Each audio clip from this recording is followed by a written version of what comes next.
여러분, 오늘 말씀의 제목은 영적 하강입니다.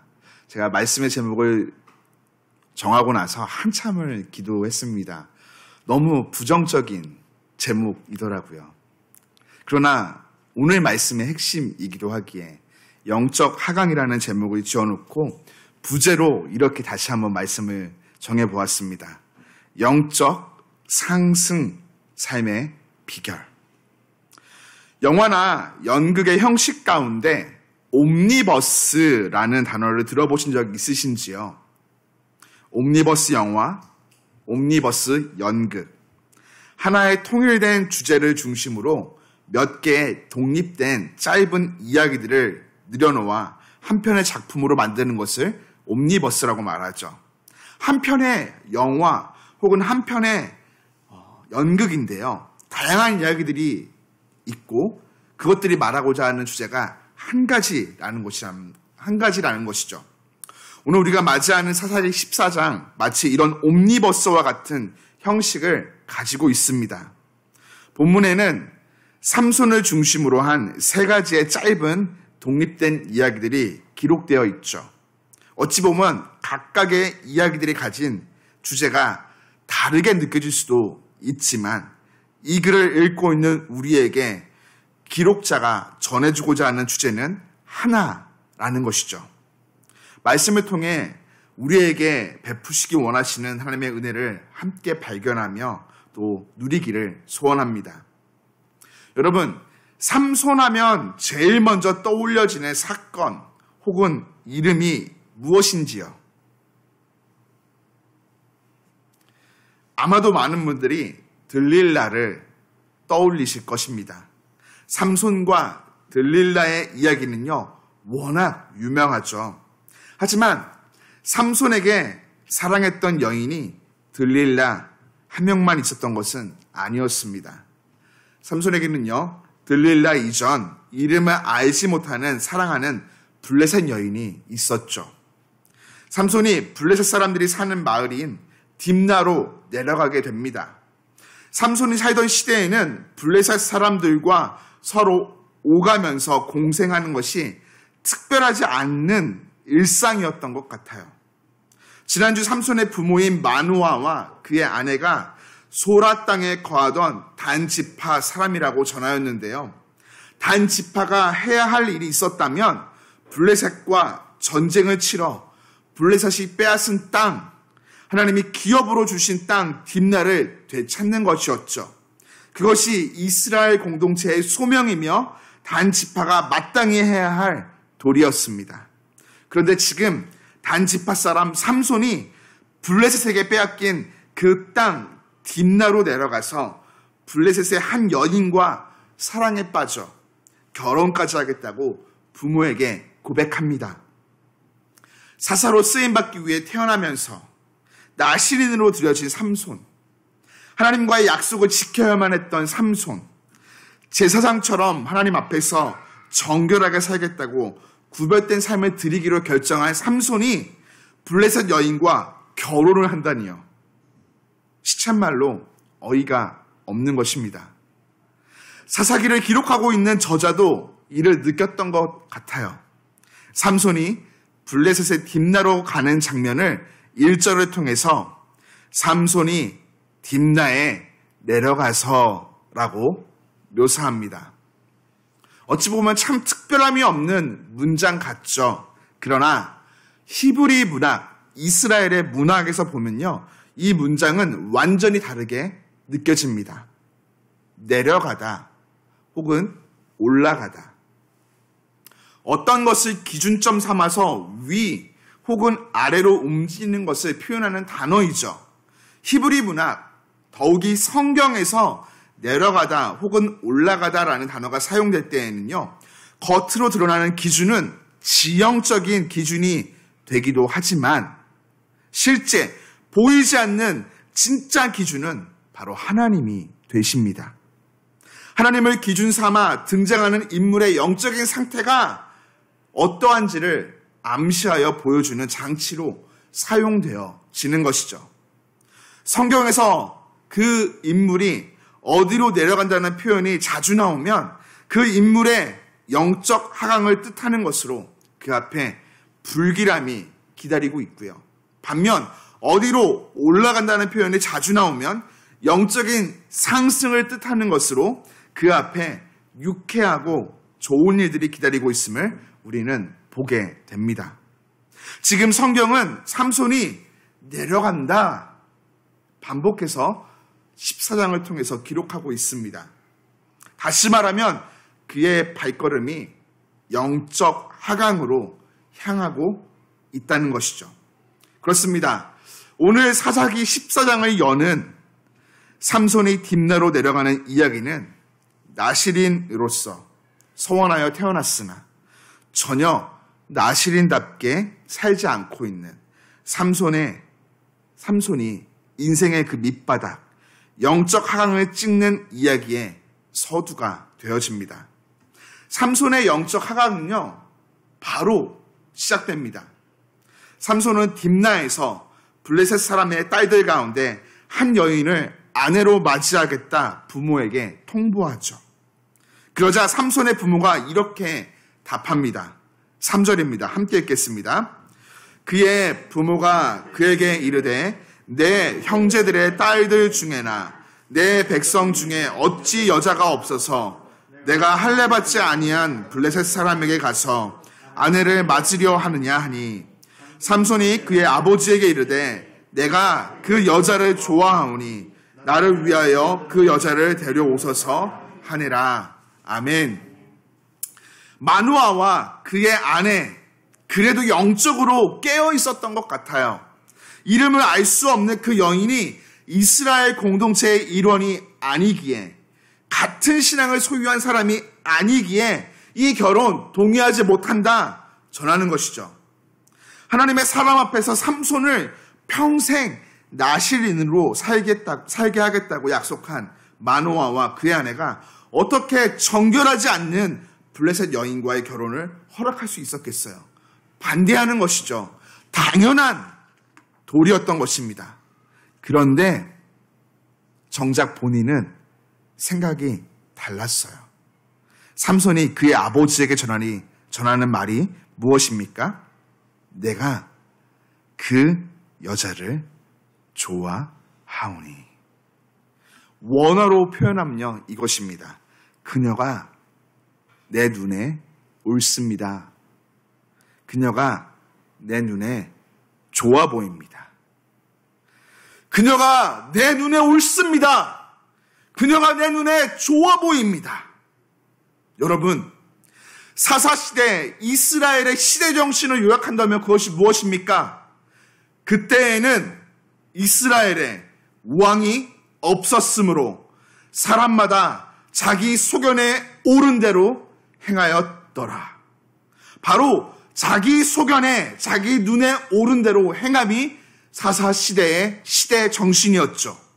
하나님의 뜻이 아닌 자기 눈에 옳은 대로 행하겠다 삼손이 말하고 있는 것입니다. 지금 한 나라를 감싸고 있던 잘못된 시대 정신이 어떻게 개인의 삶에 들어와서 악한 열매들을 맺고 있는지 성경은 자세히 보여주고 있는 것입니다.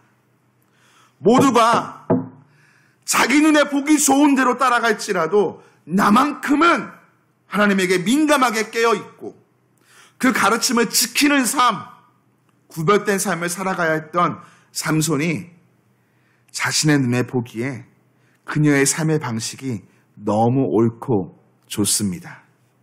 그녀가 섬기는 신이 너무 옳고 좋습니다. 그녀와 어울리는 블레셋의 삶의 방식이 너무 옳고 좋습니다. 말하고 있는 것입니다. 여러분, 사랑에 빠지면요, 눈에 콩깍지가 씌어서 상대방의 모든 것들이 다 좋아 보인다고 하죠. 네, 일부분은 맞는 것 같아요. 그러나 이건 좀 아닌 것 같습니다. 삼손, 구별된 삶, 하나님께 드려진 삶, 나실인이었잖아요.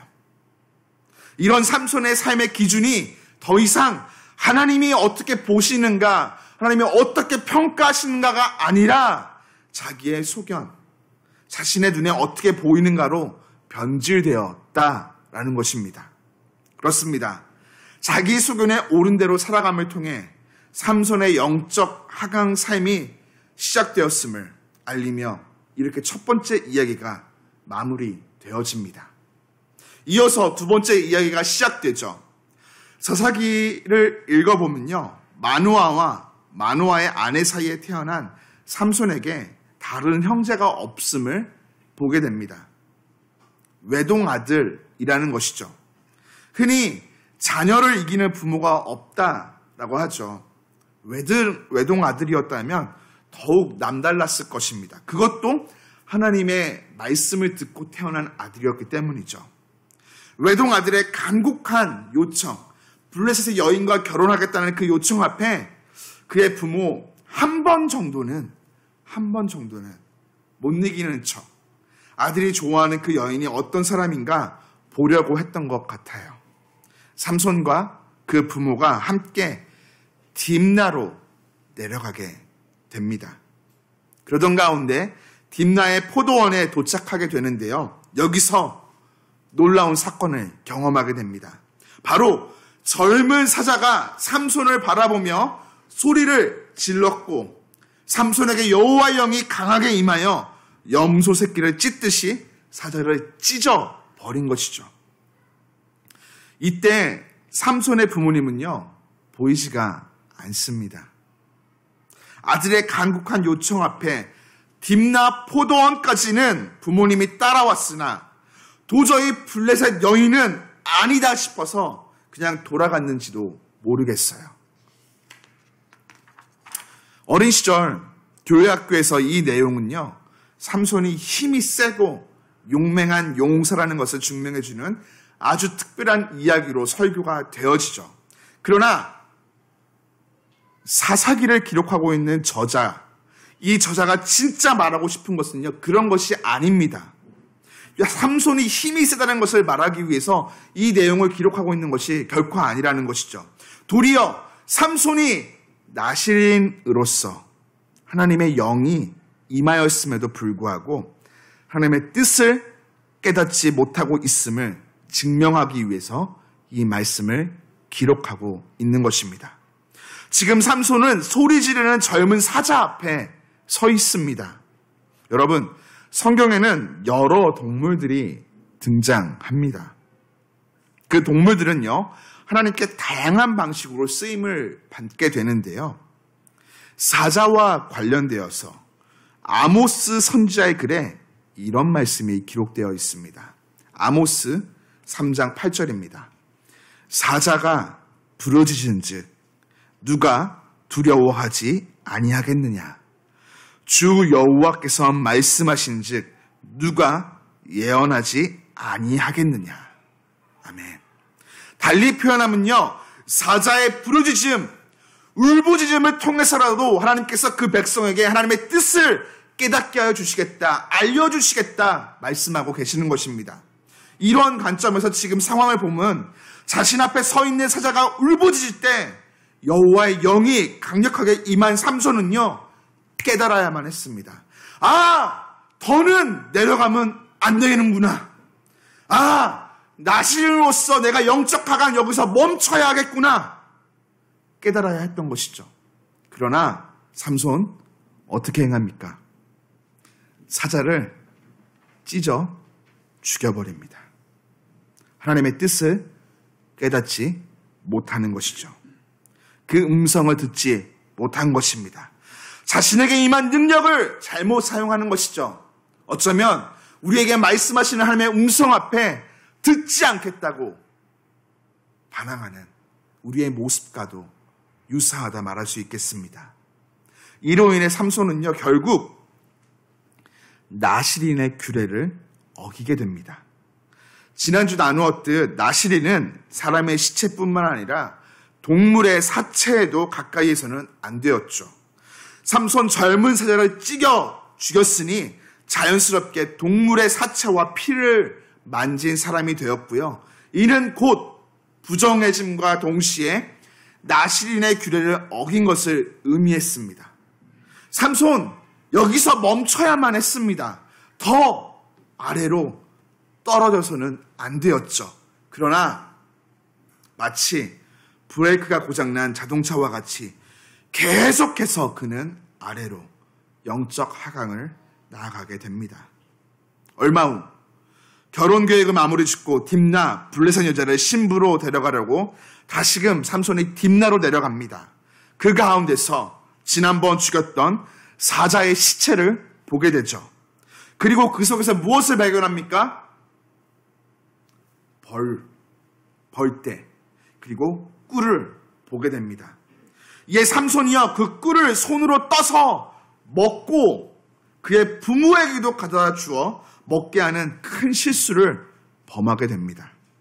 자기 자신이 나신인의 규례를 어긴 것은 물론이며 자기의 부모까지, 즉 주변의 사람들의 삶까지 부정하게 만든 것이죠.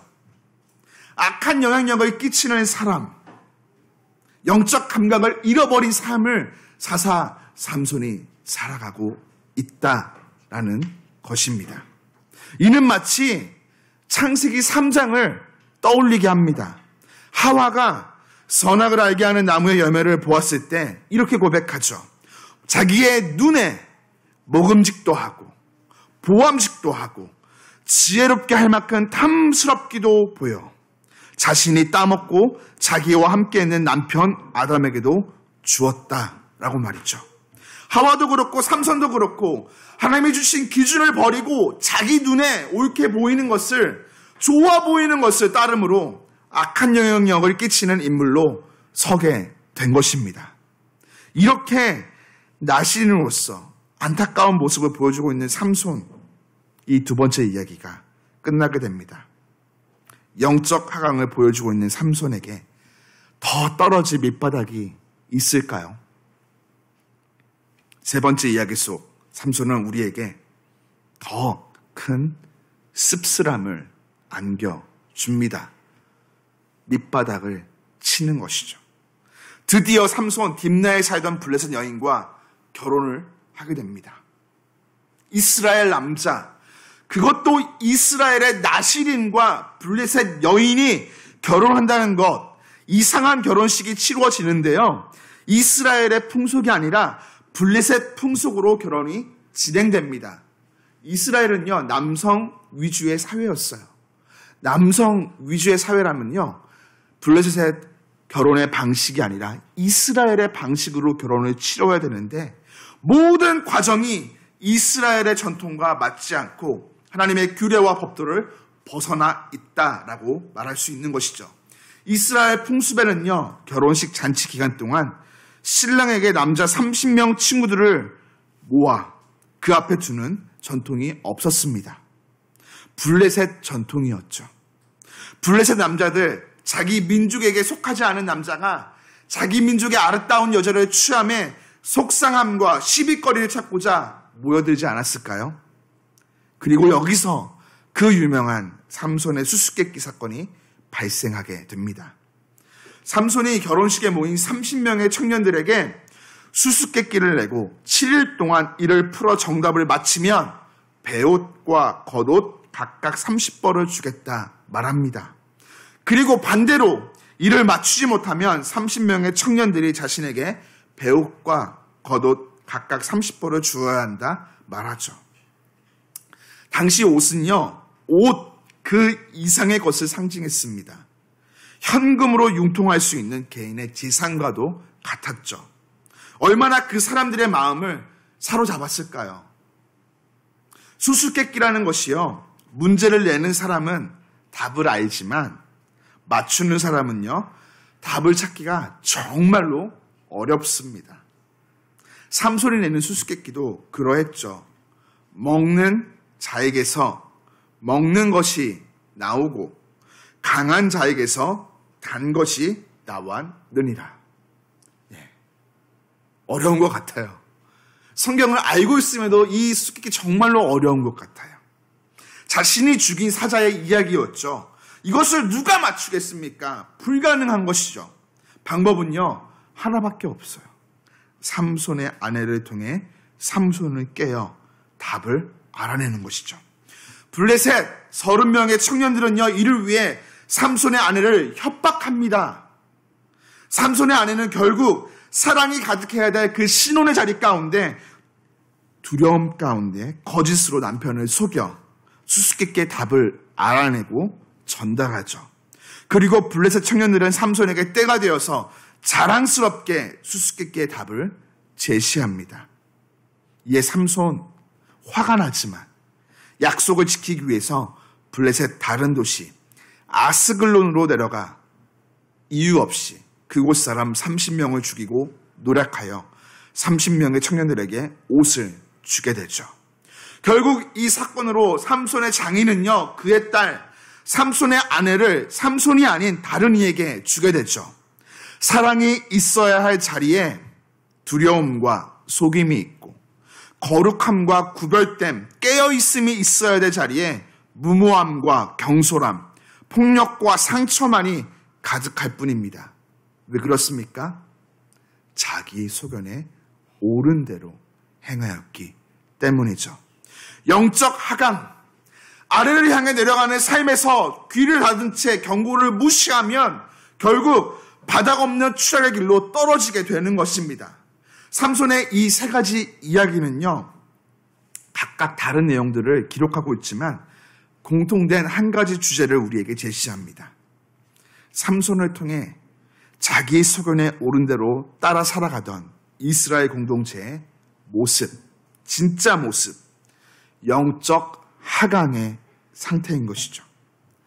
자기 소견에 옳은 대로 행하던 그 시대 정신 속에 영적 하강을 경험한 사사 삼손을 바라보며 당시 이스라엘 일반 백성들은요, 더하면 더했지 덜하지는 않았을 것입니다.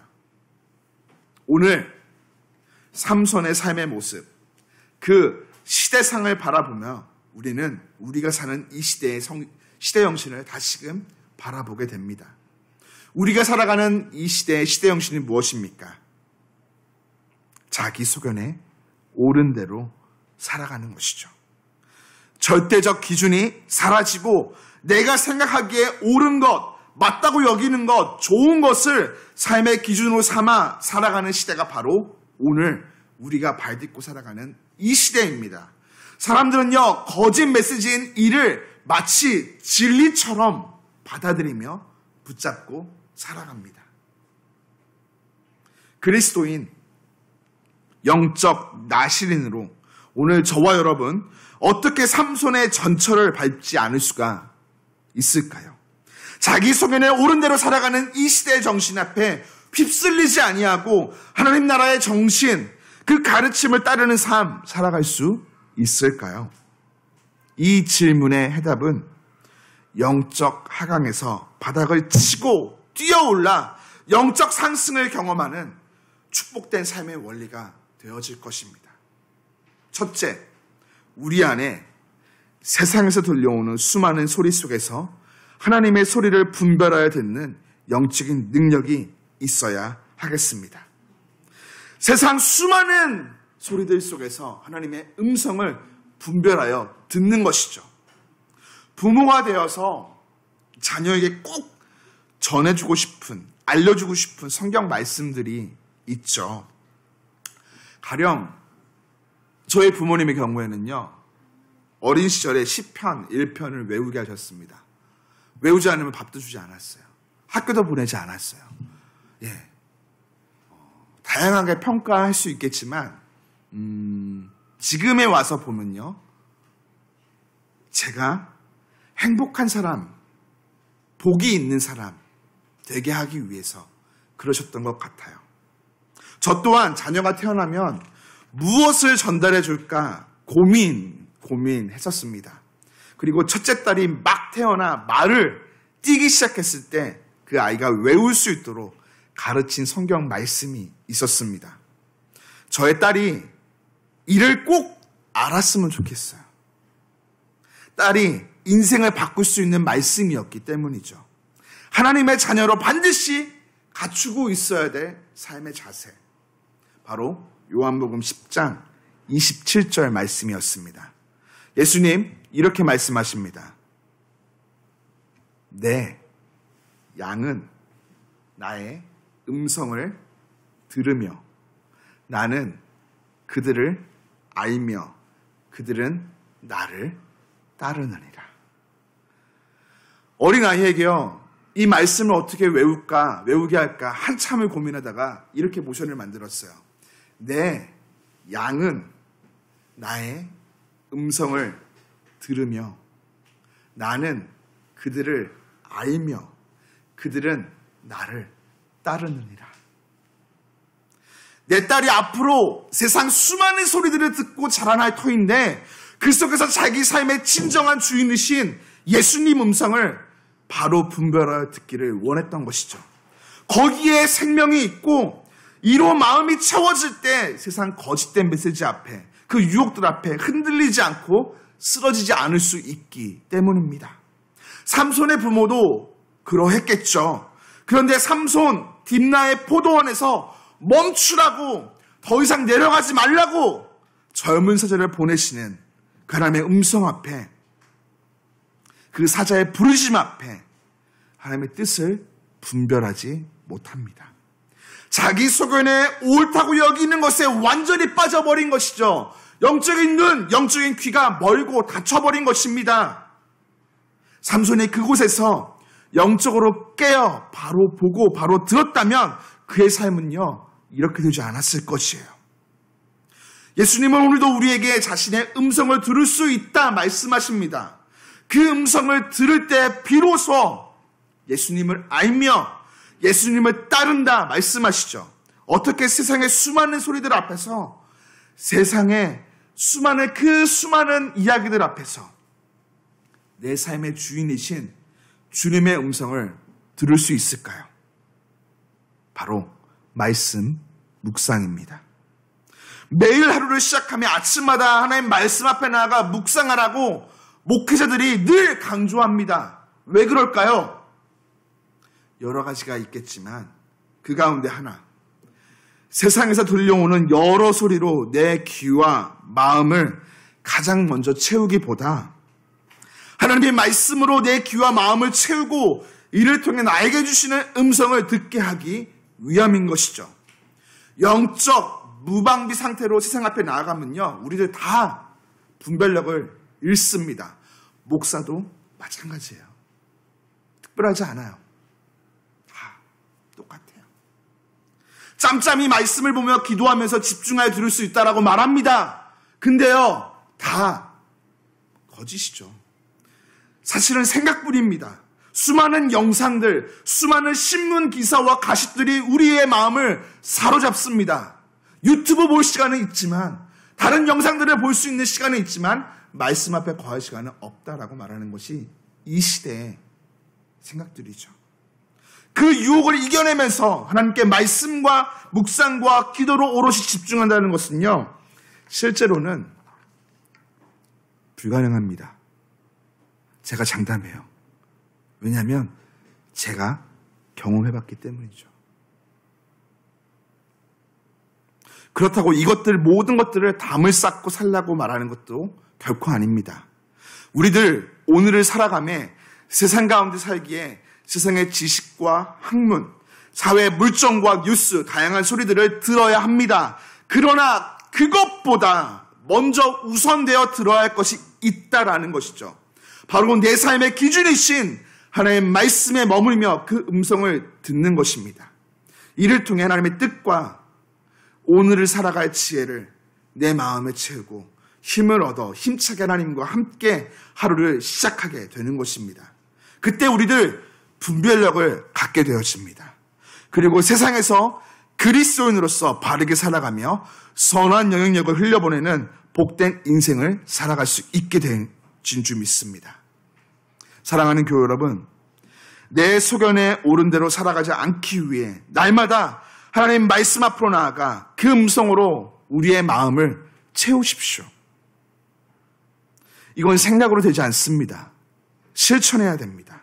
그때 우리들 영적 분별력을 통해서 세상 거짓 진리와 유혹 앞에 무너지지 않고 예수님을 알고 예수님의 뜻을 따르는 영적 상승을 경험하는 진정한 축복의 삶을 살게 될 줄 믿습니다. 둘째, 우리들 하나님의 그 뜻에 순종하는 방법을 배워야 하겠습니다. 이렇게 표현할 수 있을 것 같아요. 고스톱을 잘 배우고 지키자. 고스톱을 잘 배우고 지키자. 말씀 묵상을 통해 하나님의 음성을 듣고 내 마음을 가득 채웠다면요, 그 뜻 앞에 순종하는 삶이 반드시 뒤따라야 합니다. 하나님께서 고! 말씀하시면 내 생각과 다를지라도 믿음으로 발걸음을 내딛고, 스톱! 말씀하시면 내 생각과 다를지라도 더 가고 싶어도 믿음으로 발걸음을 멈추는 것입니다. 이게 고스톱이죠. 가장 쉬운 것 같지만 제가 느끼고 경험하기에는요, 세상 제일 어려운 것 같습니다. 부정하고 싶지만 사실 우리는요, 세상의 뜻과 방법을 따름에 편함과 즐거움을 느낍니다. 반대로 하나님의 뜻과 방법을 따르는 것에는요, 어색함과 불편함을 느끼죠. 죄악이 관영하는 세상 가운데 살아가고 있는 용서함 받은 죄인이기 때문입니다. 이런 우리에게 지금 필요한 것이 있다면 내 생각과 기준을 내려놓고 나에게 허락하신 음성을 따라서 고스톱하는 삶의 결단이 필요할 것입니다. 때로는 무식해 보일 수도 있습니다. 때로는 위험해 보일 수도 있죠. 그러나 성경이 일관되게 전하고 있는 것이 있다면 그것은 바로 고스톱입니다. 오늘 삼손에게는요, 이 영역이 완전히 무너져 버렸습니다. 나시린으로서 하나님 말씀이 고할 때 따라가지 못하고 스톱할 때 서지 못한 것이죠. 영적 악셀과 브레이크가 고장나 버린 것입니다. 이는 곧 영적 하강이라는 결과로 이어집니다. 그리고 그 악한 영향력들은요, 자신뿐만 아니라 주변의 사람들까지 미치게 되어집니다. 축복의 통로된 삶이 아니라 불행의 통로된 삶으로 살아가게 되는 것이죠. 우리의 삶, 불행의 통로가 되는 삶이 아니라 축복의 통로가 되기 위해서 반드시 말씀 묵상으로 하나님의 소리를 분별력 있게 듣고 마음에 채워야 합니다.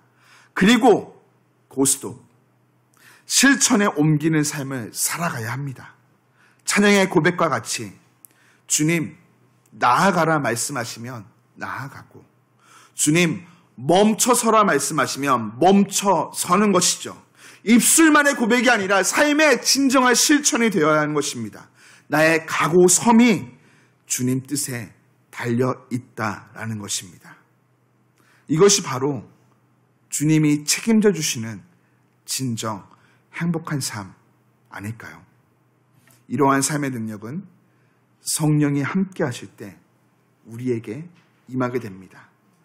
성령의 임재 아래 나의 믿음의 의지를 들여 하나님의 뜻을 따르기로 결정하십시오. 내가 하나님 앞에, 말씀 앞에 머물며 들은 음성을 따라 성령을 통해 고스톱을 온전히 이루어갈 때 우리의 삶 분명 영적 상승을 이루게 될 것입니다.